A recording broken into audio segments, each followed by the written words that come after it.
అధ్యక్ష, ముఖ్యంగా పోలీస్ డిపార్ట్‌మెంట్‌లో ఉన్నటువంటి సమస్యలు అధ్యక్ష. పోలీస్ డిపార్ట్‌మెంట్‌లో ఉన్నటువంటి కింది స్థాయి హోంగార్డ్ దగ్గర నుంచి ఎస్ఐ, సీఐ స్థాయి వరకు అనేకమైనటువంటి సమస్యలు అధ్యక్ష. వాళ్ళు ఎక్కడన్నా చెప్పుకుందామంటే అది డిసిప్లినరీ యాక్షన్ అంటున్నారు. లేకపోతే వాళ్ళెవరికి చెప్పుకోలేకుండా యూనిఫార్మ్ సర్వీసు, తర్వాత దానికి కొన్ని నిబంధనలు గూడా ఉన్నాయి అధ్యక్ష. హోంగార్డ్స్ చాలా సార్లు నా దగ్గరకొచ్చి అనేక విషయాలు చెప్పుకున్నారు అధ్యక్ష. వాళ్ళకు ఎవరికన్నా ఉన్నతాధికారి కోపమొస్తే ఇంగా రిమూవల్ ఫ్రమ్ సర్వీస్ అనేటువంటి విధంగా కొంతమంది నిజామాబాద్ జిల్లాలో ఒక 70, 80 మందిని తొలగించడం జరిగింది అధ్యక్ష.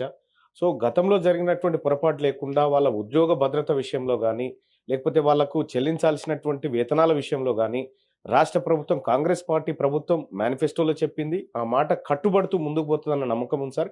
కాకపోతే దాన్ని త్వరితగతిన పూర్తి జేసి కానీ రూ. 921 డ్యూటీ ఇస్తున్నారు.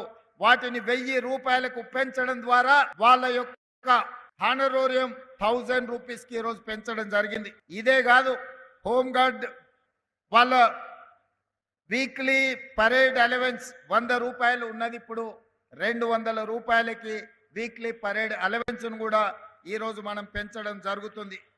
అదేవిధంగా వాళ్ళు ఎవరైనా ప్రమాదవశాత్తు కానీ ఏదైనా సందర్భంలో వాళ్ళు చనిపోతే వాళ్ళ కుటుంబాలకు 5 లక్షల రూపాయల ఎక్స్ గ్రేషియా కూడా ఇవ్వాలి అని చెప్పి హోంగార్డ్స్ కుటుంబాలను కూడా ఈరోజు ఆదుకోవాలన్న ఆలోచన మన రాష్ట్ర ప్రభుత్వం చేసింది. హోంగార్డ్స్ ఎవరైనా ప్రమాదవశాత్తు అనుకోని దుర్ఘటనలలో ఎవరైనా ప్రాణాలు కోల్పోతే వాళ్ళకి ఇంతకుముందు ఎలాంటి నష్టపరిహారం లేదు.